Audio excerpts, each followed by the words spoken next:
What is going down, everybody? Welcome to another exclusive YouTube video for the Am I on the Air page.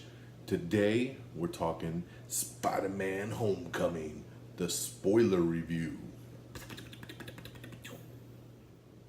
Alright, so we're talking Spider-Man Homecoming, the spoiler review. So, heads up, spoiler review.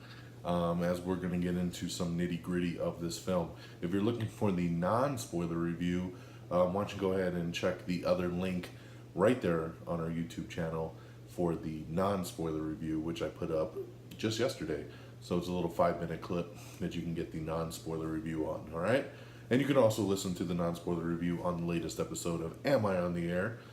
You can listen to the episode, The Training Wheels Protocol, to check that out. So let's talk spoilers. Spider-Man Homecoming, amazing. I've seen this thing twice already, and I enjoyed it almost even more the second time. Once again, Tom Holland just kills it as Peter Parker, aka Spider-Man.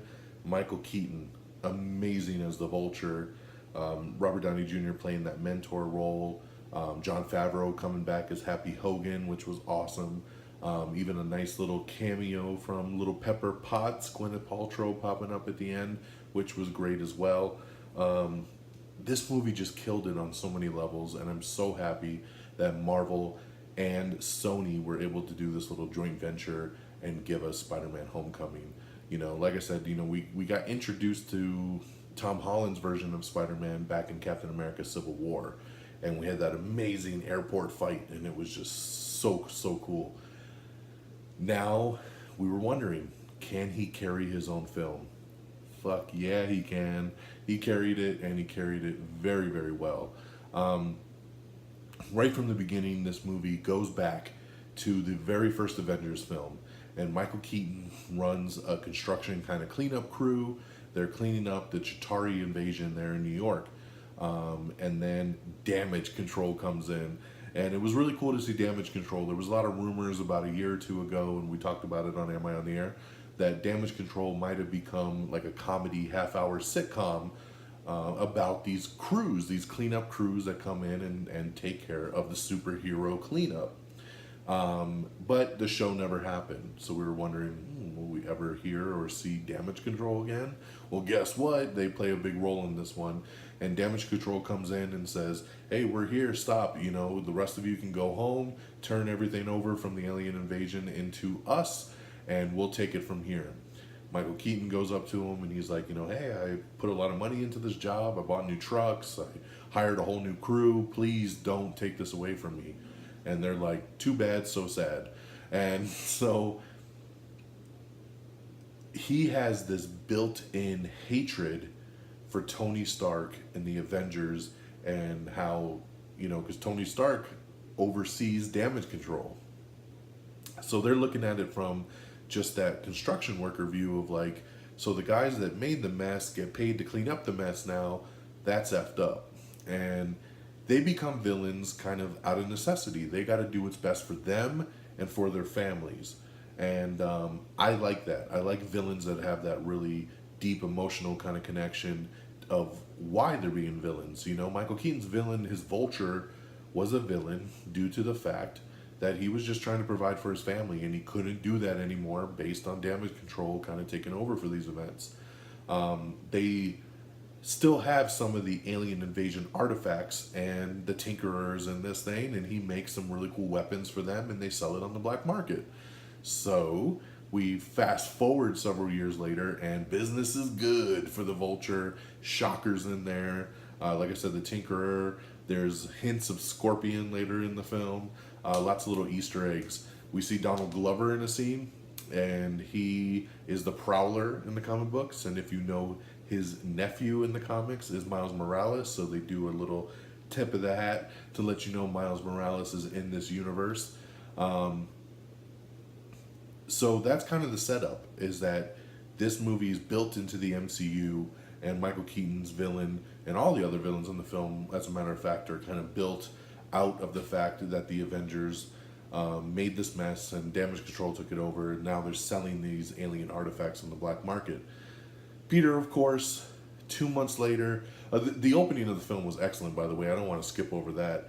He documents all the events of going to Berlin and doing Civil War. Like, he literally has a camera set up, and he's like, look, there's Captain America, there's Black Widow and Iron Man, and then you hear the Underoos, and he flips in, and then it comes back, and he's like, oh, that was crazy, and then you see Ant-Man get all big in the background, he's like, I gotta go, and he's just so excited, and this was why Tom Holland's Spider-Man really just killed it, because he's a 15-year-old kid in this movie, and he played it as if that, I'm this kid, I have all these powers, and I just got to be in a fight with the Avengers. It's incredible, right? So Tony basically starts mentoring him. He says, tell everybody you're in this Stark internship. Don't tell your Aunt May what's really going on. Your hot Aunt May, by the way. And Marissa Tomei, shout out, she's awesome in this. And Jon Favreau's Happy Hogan is basically in charge of him. He checks in with him on a day-to-day basis. They see how everything's going. So Peter and his best friend Ned in the film, Ned is awesome. I'm so happy to see Ned. I hope he plays a nice big role in the next one as well. He wants to be the guy in the chair so bad, the guy on the mic that's doing all the computers and the hacking and helps him out. He's a great best friend. He finds out, of course, that he's Spider-Man. You see that in the trailer. And he's like, are you an Avenger? And he's like, yeah, kind of. Oh, man, it's so cool. And just their dynamic is great together as best friends. The Spidey suit. Some people love it, some people don't like it. Basically, it's a mini Iron Man suit. At first it doesn't do all that much, but then he hacks the suit and disables the training wheels protocol, right? And then he finds out that there's a voice in the suit, which he calls Karen. At first he's calling her Lady in the Suit, then she's Karen, who is voiced by Jennifer Connelly, which is pretty cool because Jennifer Connelly is married to Paul Bettany, and Paul Bettany voiced Jarvis for Iron Man, so it kind of makes sense that Jennifer Connelly is voicing the Spider-Man suit. So she plays Karen, and there's some good moments there between Spider-Man and Karen talking, and she's telling him, okay, we got all these different modes in the suit, do you want to do rapid fire, and he's like, okay, and then his webs are like all like machine gun, and he's like, stop it. She says at one point, do you want to activate instant kill mode? And he's like, oh no, she says like hyper combat mode or something. He says, sure. And then his eyes go black and it has a red dot in the middle. And then it's like instant kill mode activated. And he's like, no, I don't want instant kill mode. And there's a really cool scene just as he's learning all the different features of the suits and all the different things that it does. It's awesome. He likes this girl Liz at school. He's having trouble trying to tell her how he feels. There's a big showdown at the Washington Monument, which is just an incredible scene, especially in IMAX 3D. It was like, I don't like heights. And I was like, oh man, on that thing when they were doing it. New. But it was an incredible scene, by the way. Just loved it. Where he saves basically all his friends there. And, there's some really cool moments. I gotta say, Michael Keaton, once again, going back to his Vulture, just an amazing villain. One of the big things that people always complain about in the MCU is the villains. Besides Loki, people always think that the villains are not very fleshed out. Well, Michael Keaton's Vulture is incredible in this film.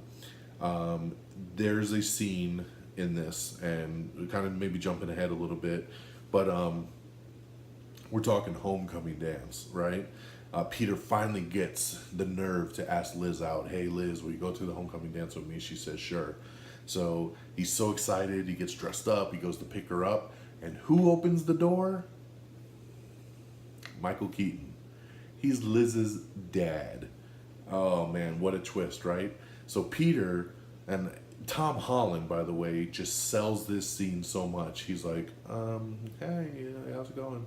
And they're trying to take pictures, and he's trying to look at the camera to take the pictures, but he keeps glancing over at Vulture and looking at him. And, it's just, he feels very awkward because he knows that Michael Keaton is the Vulture. And he's trying to not, give himself away, but he's very antsy now at this point. And he says, okay, I'm chaperoning you guys. Let me take you to the dance. And they're in the car, and there's an incredible moment in the movie where they're in the car. It's Peter and Liz in the back seat, and Michael Keaton's driving. And he's like, so Peter, what do you want to do after school, after you graduate? And he's like, I'm not really sure yet.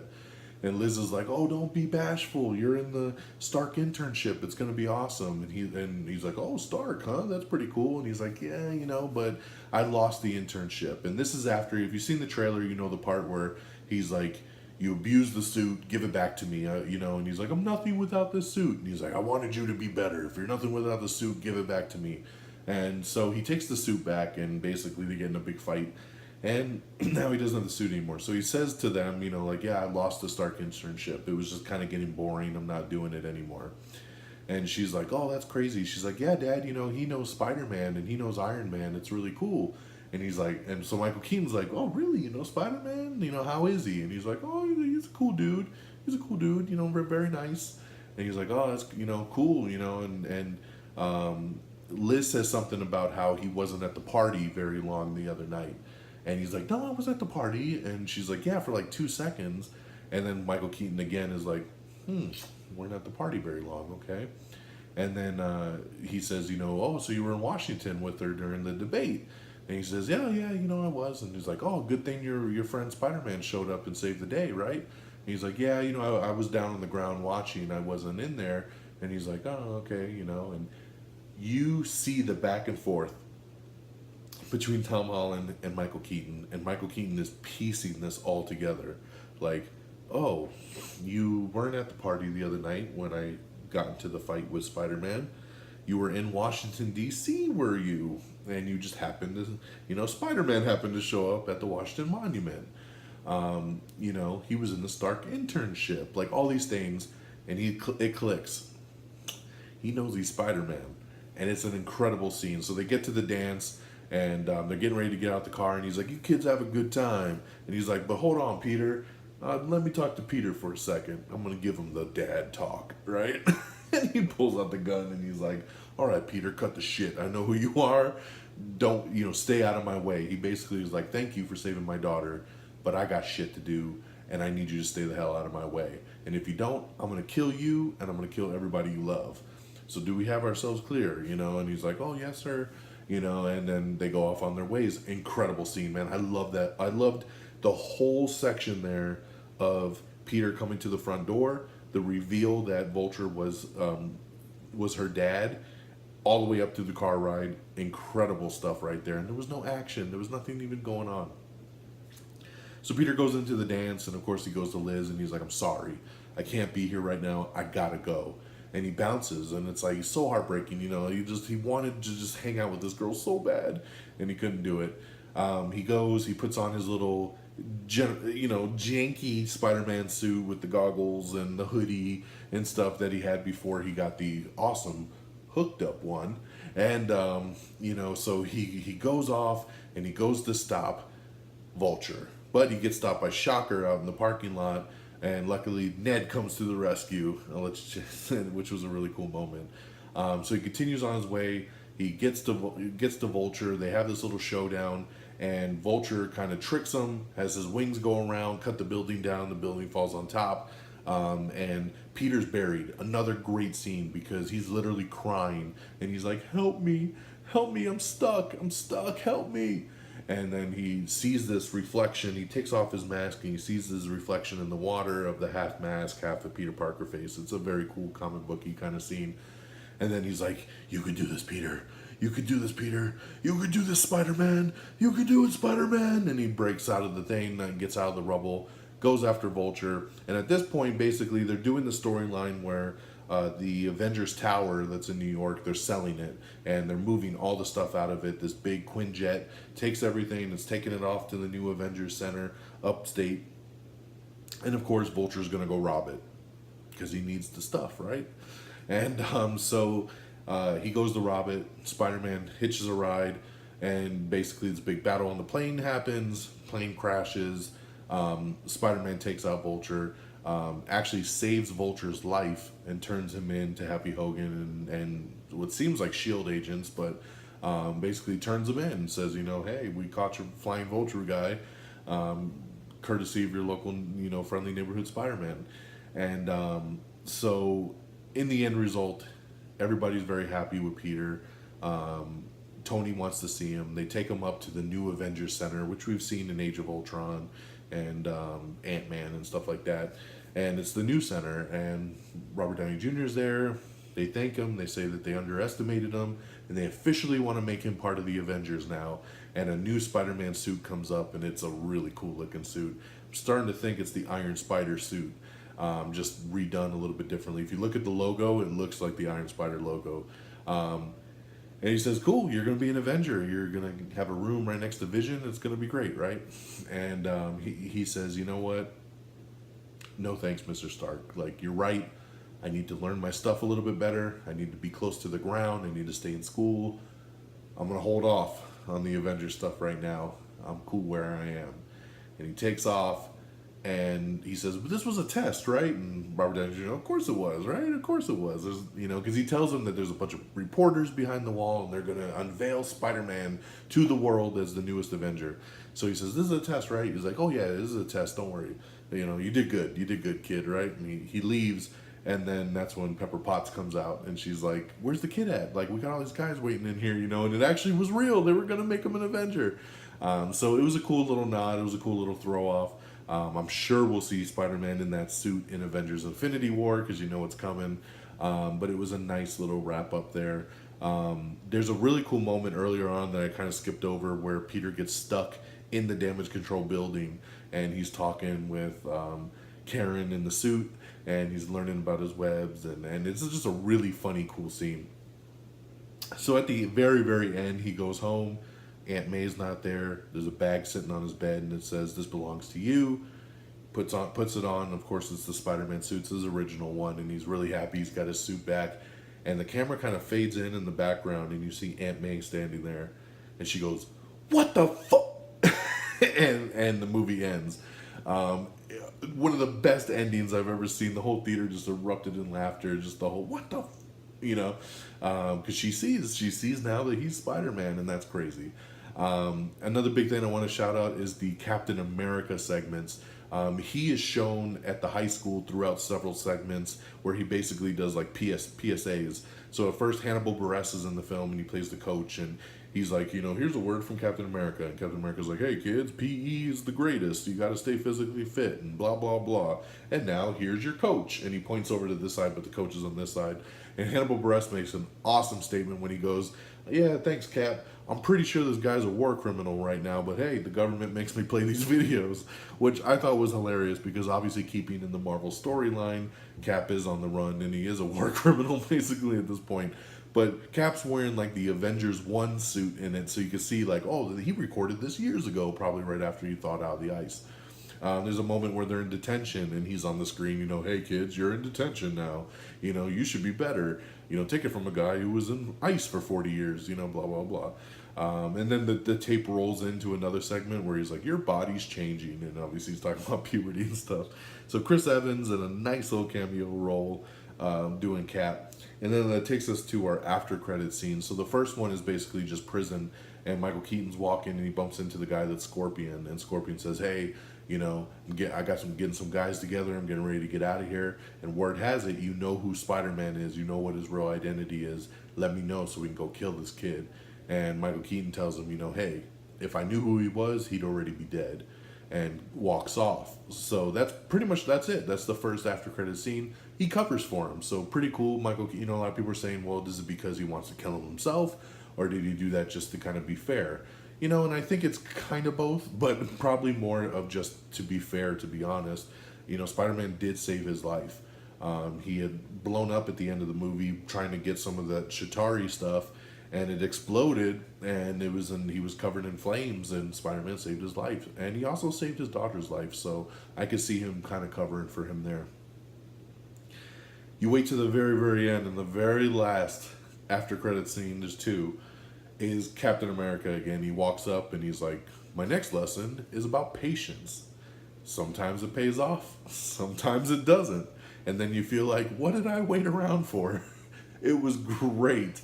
So really just silly. It had nothing to do with the overall arc, but it was very funny to obviously talk about patience when you just waited for 10 minutes through the credits to see it. The other one big reveal, I guess I would say, is Zendaya's character.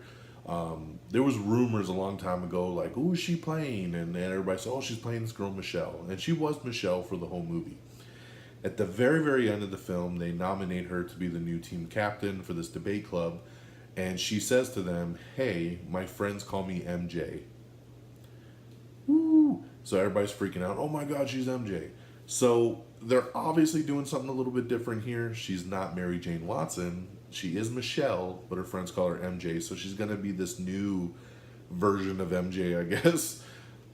I'm not sure how I feel about it. She was cool in the movie as Michelle, but does she work as MJ? I'm not too sure on that. We'll have to wait and see how it goes in the sequels.